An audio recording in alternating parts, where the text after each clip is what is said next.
दिनले पंचायत निर्वाचन आपण माने मध्य देखिबे बीजेपी धूली चाटिबो।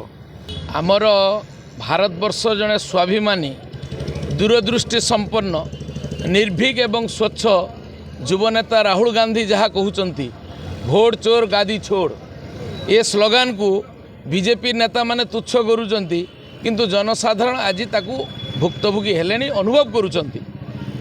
ईवीएम रे भोट चोरी करुची बीजेपी बोली पार्लियामेंट क्षेत्र में जितुची विधानसभा क्षेत्र में जितुची जेहेतु पंचायत क्षेत्र में ईवीएम नहीं बैलेट अच्छी तेणु लोक तांकर सठिक मत जोड़ी दौरान से जितुंट आए किसी कहबार ना ये भोट चोरी को नहीं 2014 रु सॉफ्टवेयर इंजीनियर माने कहले एवं विभिन्न गणमाध्यम कहूँ आ राहुल गांधी समग्र भारतवर्ष में कहते ये संपर्क में ना नरेंद्र मोदी ना अमित शाह ना बीजेपी को नेता थरुटे मुह खुली कही पारना कारण राहुल गांधी दस्तावेज पकई प्रमाण भित्तिक अनुसार दस्तावेज निर्वाचन कमिशनर संपर्क में जहाँ कहते थरुटे भी तो कहीं बाबद केसटे भी होनी।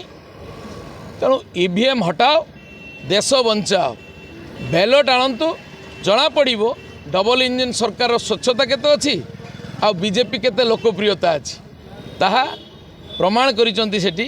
तेणु एते किसी भयभीत हबार ना। आगामी दिन में पंचायत निर्वाचन आपण माने मध्य देखिबे बीजेपी धूली चाटिबो।